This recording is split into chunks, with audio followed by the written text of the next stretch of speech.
Hello and welcome to your favorite Maths Genius Pabrija Sir YouTube channel. My dear student, today we discuss of standard ninth subject Maths chapter number 6, a most important theorem. The number of this theorem is 6.2. It is most important theorem in standard ninth. It is also connected with standard 10th mathematics syllabus. So my dear student, it is a very important thing. So let us discuss of theorem number 6.2. What is the statement of 6.2? If a transversal intersect two parallel line, you see here my dear student, a transversal PS intersect two parallel lines AB and CD, then each pair of alternate interior angles is equal. आपको पता है my dear student कि statement में जो बात हमें दी जाती है we can indicate in the data, और जो हमें प्रूव करना होता है वो हम प्रूफ के अंदर लिखते हैं. लिसन, जो बात हमें दी जाती है उसे हम डेटा में लिखते हैं, जो हमें प्रूफ करना होता है वो चीज को हम प्रूफ के अंदर इंडिकेट करते हैं. तो डेटा क्या बन जाएगा my dear student? Transversal P S intersect line parallel line of AB and CD at point Q and R respectively. तो दो पैरेलल लाइन आपको दी गई है, एक ट्रांसवर्सल्स दिया गया है. ये जो ट्रांसवर्सल है वो AB को पॉइंट Q और CD को पॉइंट R के अंदर इंटरसेक्ट करता है. तो हमें प्रूव क्या करना है यहां पर माय डियर स्टूडेंट? आप यहां पर सिंबॉलिकल सेम कलर के लाइन से चेक कर सकते हो. Angle AQR is equal to angle QRD, angle AQR is equal to angle QRD and angle BQR is equal to my dear student angle QRC. ये दो आपके जो अल्टरनेट एंगल हैं उसे हमें इक्वल प्रूफ करना है. देखिए आप यहां पर सोच सकते हैं कौन सा यहां पर अल्फाबेट का फिगर बन रहा है. Angle AQR is equal to angle QRD. Yes my dear student, think कीजिए. Angle AQR is equal to angle QRD. Yes, वो आपका Z शेप बन रहा है, जेड शेप बन रहा है my dear student.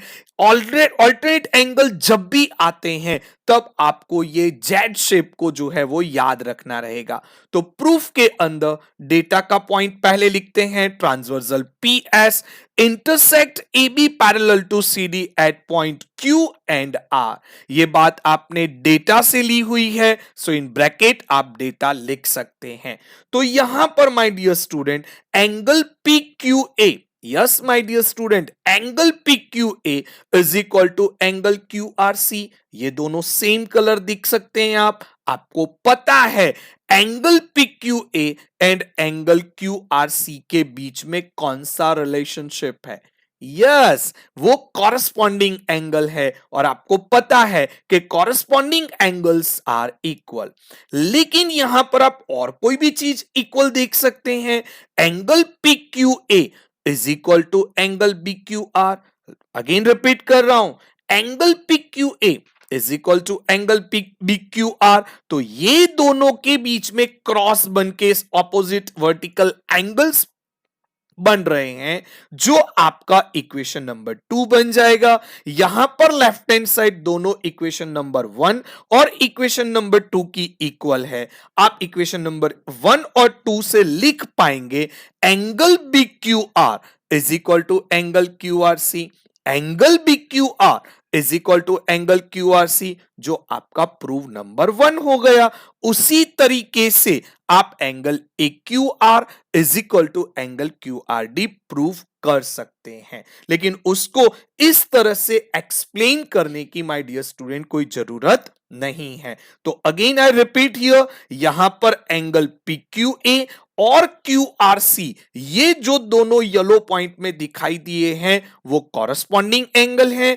Angle PQA and angle BQR, ये दोनों के बीच में आपको ऑपोजिट वर्टिकल एंगल दिखाई दे रहे हैं माय डियर स्टूडेंट. तो नेचुरली ये दोनों के बीच में ऑल्टरनेट एंगल का रिलेशनशिप बन रहा है और वो ऑल्टरनेट एंगल आपके इक्वल जो है वो प्रूफ हो जाते हैं। सो आई होप आपको पता चल गया। बहुत इजी टीचिंग मेथड से आप ये बात को क्लियर कर चुके हैं। Now my dear student, end of my dear lecture of this matter.